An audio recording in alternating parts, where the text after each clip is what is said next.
Welcome to the CCO Pre-Show for episode 480. 480? Correct. Holy shit. Brought to you by the wonderful patrons at patreon.com/CCO podcast. Whether they like it or not. Yes, all of the patrons that are in frickin' MagicCon Chicago right now. Oh, yeah. Bullshit. We're not there. Sucks. Yeah, Chicago's terrible. No, me not being in Chicago's terrible. Oh. Remember the pizza? Yeah. Remember all the beer? That was good. Oh, that was good too. But remember the... Malort? I was going to say, remember the Malort? Man, I wonder if Malort guy's there. You think? He's definitely there. Yeah, he said he'd be drinking Malort for me today. And then I said, good, have like 10. And then everybody else in the CCO Discord was like, oh, I'll do it too. Yeah, hey, no problem. I'll have a drink for the boys. Oh, man. Everybody's there, hey? Frick. Well, it's good Bullshit. to see. It's good to see the contingent out there showing up for the nation. I like that. Makes me happy. I hope everybody had fun. I hate it. Wait, what? Is this this is opposite land? This is Reverso Town. It's Brian and Rando up in here. Yes. Speaking of Reverso Town, too, we just recorded a Brando's box opening. We did. And you didn't get pounded because it was my box. You'll see. We definitely thought that we got pounded, and I certainly am never going to financially recover from the box, though I did get cards I'm going to play. Bull crap. Yes. Bull crap. I hate it. Yeah, I also hate it. Stupid box. No, I was doing an impression of you. I like it. Oh. Well, because I actually got good cards that I'm going to play. Index of Magic the Gathering cards. What? Yes. Doesn't even make sense. Yeah. Speaking of playing Magic the Gathering cards, I got a couple things. Okay. Okay, a couple things. Sidewalk Slam Season 3. People have been asking me left, right, and center. February 28th. We said it last week. We're saying it again this week because you obviously don't listen to Commander Cookout Podcast. February 28th. Be there or be square. Then be there again. Yes, give us 2 views. We would very much appreciate that. Yes, send your friends. Maybe a comment and a like as well. Yeah, share it to your downstairs neighbors. Those hockey pucks that you hang off the back of the TV. Pirate your way into there and share it onto their TV so they have to watch it too. Yes. Do you remember that one time we were playing Magic at your old house and we walked up to the house and we saw your downstairs roommate smashing his boyfriend? Yes. What does that have to do with this? You said downstairs roommate, and I thought of downstairs and roommate. Fair point. Under 2 separate circumstances, I thought downstairs, they were smashing, and downstairs roommate. Separate, independent clauses. I see. Yes. That was a thing that was happening. He is very embarrassed. Oh, yeah? Mm-hmm. Wow. It's only natural. That people are smashing, or that people would be embarrassed that their upstairs housemate saw them smashing? Yes. Fair. Okay. That was the first thing. Okay. Sidewalk Slam. Get there and get smashed. Correct. Yep. Second thing is, we're going to talk a little bit about brackets and stuff on tomorrow's show. Yeah. Again, but more of my notes are on game changers and the changes I made to decks. Agreed. Have you made any changes? No. Oh. Have you? Did you talk about game changers with anybody at the local game store? Yes, I did. Oh yeah. What did they say? We talked lots about it. We are all of the same sort of mind where the list might not be. We're glad it's in beta. Is what we're saying. We're glad that it's in beta. Okay. And we had the experience of this is a 1, and it was Bello, and it's not a 1. Yeah, and then it goes back to the intent versus the law. Like we talked about last week, we actually got a lot of feedback, comments. Editor Joe sent me a screenshot that his friends were watching the show, and he said, Ryan and Brando had probably the calmest, most level-headed, and logical take out of any creator that I saw. There was nothing inflammatory. There was nothing that was belittling or anything. And he also said, and this is my favorite part, they should be more popular. More people should know who they are. I agree. Do I ever agree? So if you're new to CCO Nation, of course, like we say, share the show, like it, do all the YouTube stuff that you're supposed to fucking do. Yeah. Or else. Yes, or else. That is. I was going to say or else, but you beat me to it. Yeah. Hang on. It's Bizarro Land, remember? Those were cities. Are we going to those places? Yeah, we're going to talk about it on the show tomorrow. Oh, okay. Yeah. I got all the notes up for potential CCO experience places and face-to-face games, weekends and tour stops and stuff that we might plan to go to. That's exciting. Yeah, the Canadian Magic Tour, lots of fun. Yes. Lots of fun, and it's kind of like our own thing, hey? Yeah. Not you and I's thing. But... Well, it kind of is. We're the popular guys on it. Oh, yeah? Oh, shots fired, bitches. I don't see Rogue's Passage having us on for a signal boost. Ooh. What's up? Steal my name, you fucks. What's up? Oh. I want to see Brando versus Brando throwdown. Rogue's Passage versus CCO versus, I don't know, whoever else is in the pod. I'll bring a 1. Ooh. We're going to talk about game changers in the list and changes that we could potentially make to the list and or our decks tomorrow. But I have something a little bit closer to home for you specifically today. Oh, that's fun. I love me. But do you? No. But I try. That's good. That's good. Everybody is worthy of love, even from yourself. Yeah, even me. Even if it's just from yourself. We got our first look at MTGX Final Fantasy. Oh, so cool. And you are rock hard. I am. I hear. Yes, there's a 10,007. Yes. And we talked lots about that at the... Here's the thing, though. We got our first look at Legends. We got our first look at some of the alternate print forms, like the booster or the box toppers or the full arts or the showcases or whatever. Yes. We got just a few random cards like uncommons and sagas and a couple different legends. Yeah, the sagas that are creatures are kind of neat. I think that's cool. Yeah, a saga elemental enchantment creature, which is awesome. Goes right along my enlightened and worldly tutors that I may or may not be playing in decks now that game changers exist. Yeah, worldly tutor, not a game changer. That's Yeah, I'm going to use my worldly tutor, totally not a game changer, to totally find my enchantments now. Yeah. Yeah. Checks out. That is gamers gaming the game. What we also got... Gameception. Yes. What we also got was a list of MSRPs for the various Final Fantasy products, and that's what I was saying hits closer to home for my good friend Uncle Brandon. Oh my God. So, I'll read you some prices and tell me, give me like a... Okay. Play Booster, $6.99. Yeah, it's kind of like what they cost, right? Remember, these are United States freedom dollars, so that's about $10 here. Oh yeah, this... Oh, yeah. So Okay. let's keep going here. Okay. If I was going to say $6.99 for a Play Booster, I'd be like, well, okay. That's okay. If I lived in the land of the free. Yes. Yeah. Okay. Collector Booster. Instead of like $29 to $32, $37.99. That's approximately $45. Okay. And if we opened up like some foils and some cool alternate art printings, we could maybe expect to, over the course of an entire collector booster box, maybe break even on retail value, not trade-in value. Retail value. Hypothetically speaking, sure.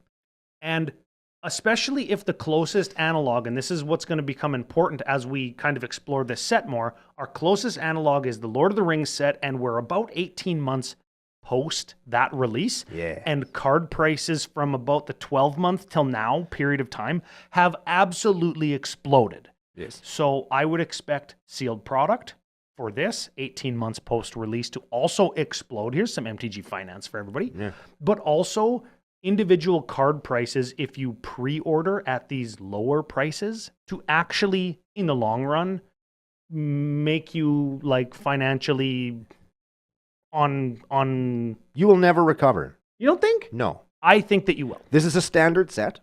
Okay. And it's going to be legal for 3 years. So you're not going to see the explosion of prices because the cards are going to be in circulation for 3 years. And nobody's going to want to sit on a fucking Yuffie Is it for like 3 years until she's worth $5 instead of none. Is it one print run like a lot of the Lord of the Rings stuff, or is it multiple print runs? Do we know that yet?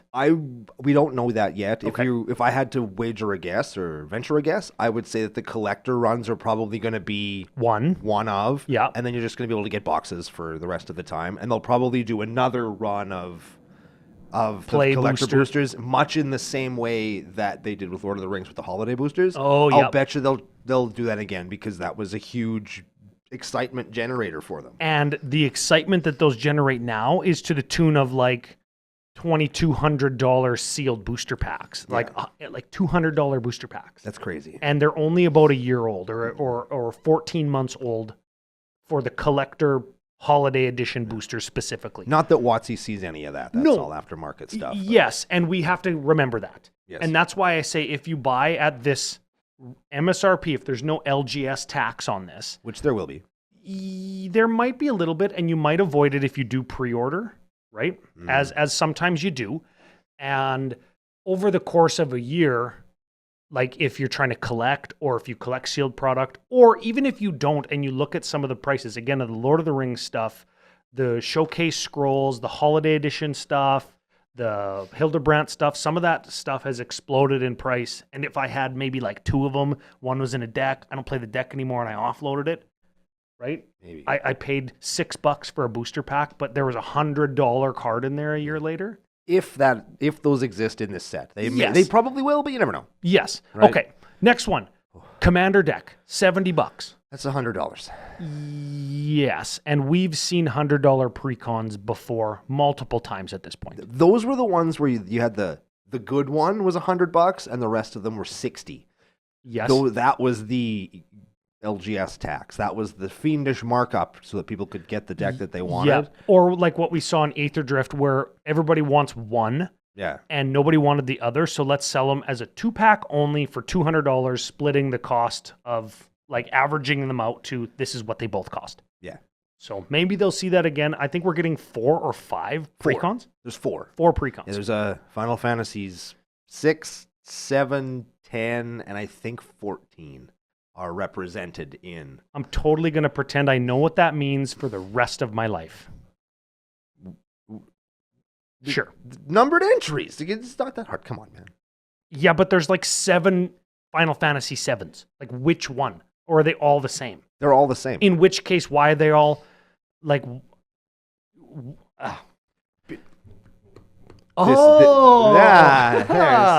okay. It all makes sense. Collector's Edition Commander deck, $150. So this would be an all foil version. That would be your $200 gimmick. Those will probably be the same deal as the Warhammer 40K ones. Surge foil ones. I'm hoping that they're more easily attained than the 40K ones. Mm-hmm. Our LGS actually did really well, and they got a bunch of the collectors of the Modern Horizons Commander decks. Mm-hmm. Still weird saying the modern set Commander decks, but I'm hoping that these follow that formula a little more, where you can actually attain them. Look at the suitable kind of analogs that we have. Warhammer 40K was the first version of that kind of product and only came out in Commander decks, compared to Modern Horizons was a full set with boosters and collectors and Commander precons and everything. Yep. Right? So I think this, especially because it's a standard set, will follow suit. Here's hoping. I'll also say that the collector edition, maybe with some unique foiling process, the Commander precon only singles in that foiling process, look out for the price tags on those cards. Well, if you look at the Modern Horizons ones as a indicator, not so much. No? Yeah. Look at the Warhammer 40K ones. Tell me what a foil Geyerson Starn's worth. Well, those are different because they're harder to get up Yes. front initially. Like, we could actually go to our LGS today and buy a Modern Horizons 3 collector version of one of the decks. Yes. Not the Eldrazi one or the Goyf one, but the other two. We can still Funny get that those. the Goyf one, everybody said that was the worst one. It's the one that we can't get. Anyways, I really think that somewhere between like scarcity and price hiking of the 40K Surge foil decks and the what are we calling it? Modern Horizons? Madi Ho Ho Ho. Madi Ho Ho Ho. 3 decks is where we'll be. And really, for the sealed product that isn't Commander precons, we're going to get there. Somewhere between where they're at now and where Lord of the Rings holiday collectors stuff is at now. So that's where this will land. Hold on to your butts is what Ryan's saying. Yes. And it was only getting more exciting from here. I'm never one to say like, get in now, you're going to miss the boat. Like we're not a finance podcast. No. Don't buy the dip, all the shit, right? But if Other things are kind of an indicator. I think that these prices aren't that outrageous, but they will get that way. Yes. Now, Assassin's Creed doesn't follow that trend line. No. Right? Neither did Doctor Who. Neither did Doctor Who. Or Fallout.